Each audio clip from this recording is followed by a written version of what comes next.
Hello, my name is Omotola Thomas, and I'm the founder of Parkinsons Africa. Parkinsons Africa is an organization dedicated to empowering Africans impacted by Parkinson's disease. I myself got diagnosed with Parkinson's disease in 2016 at the age of 35, and I'm here to tell you about my story. Omotola is a living example of Parkinson's being indiscriminate. Regardless of gender, age, heritage, geography, health, wellness, diet, or income level, anyone on any given day may hear those words, "You've got Parkinson's." I was born and raised in Lagos, Nigeria. Grew up pretty normal childhood. I lived there until I was about 20, and then we moved to the US. Then I moved to the US to further my education. In, I think, 2009, 2010, I was 29 years old. It was a slight twitch in the forefinger on my right hand. I thought it was just due to stress. I didn't pay too much attention to it. And it started affecting more than one finger, and it started affecting more than one hand. And then over time, it went from a twitch to a full-blown tremor. And by this time, I started to get a bit worried. So I went to see the doctor, and the doctor told me, "Don't worry about it. It's just essential tremors. You have nothing to worry about." He was wrong. Doctor after doctor was wrong, misdiagnosing Omotola as she was trying to figure out what was going on.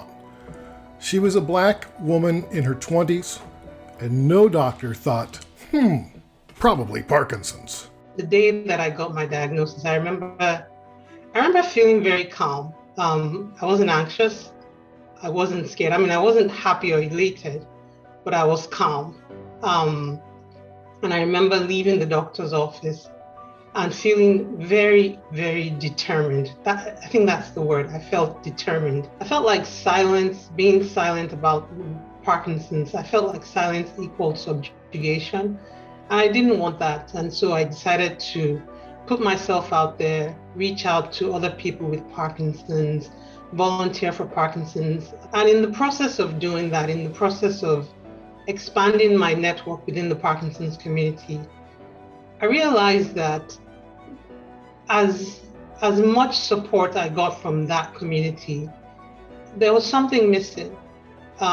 As a Black person, specifically as an African with Parkinson's disease, I didn't feel like there were enough resources, there were enough services for me. I didn't know many other people who look like me who had the illness. There are the unique challenges that I face as an African that my British or American counterparts don't face. And I'm not saying that my challenges were more difficult. They were just different. I talk about this almost all the time. So I felt like there was a void in the community for Africans impacted by Parkinson's disease.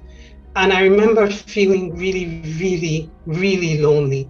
Growing up in Nigeria, we didn't talk about anxiety and depression.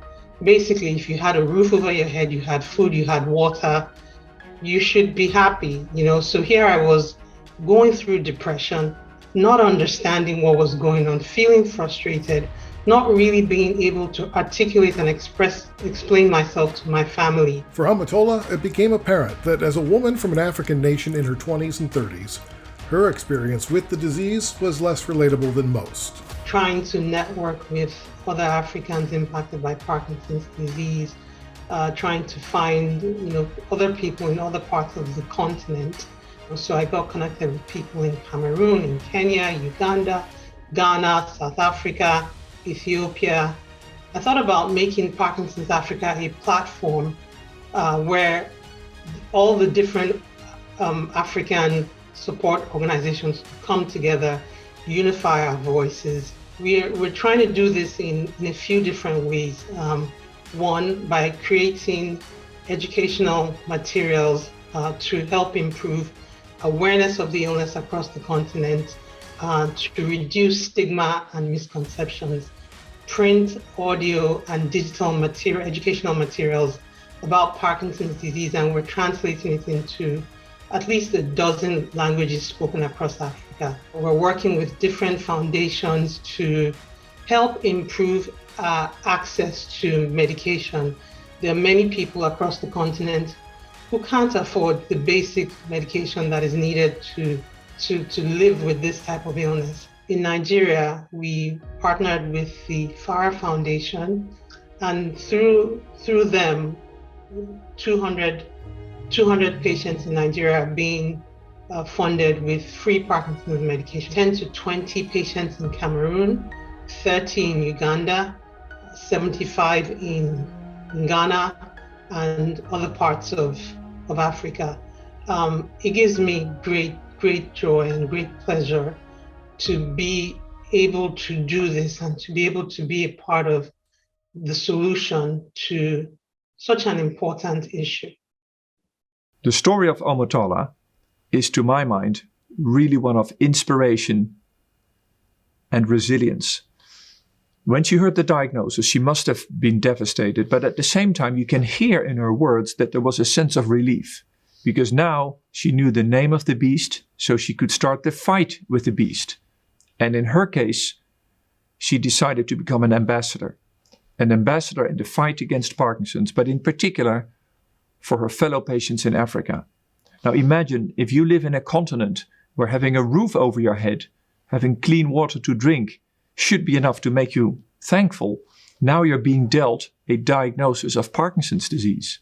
Omotola decided to found a platform for Parkinson's in Africa to make sure that people receive adequate information to deal with these issues around stigma. And in a broader sense, what Omotola is doing is raising awareness for the issue of diversity.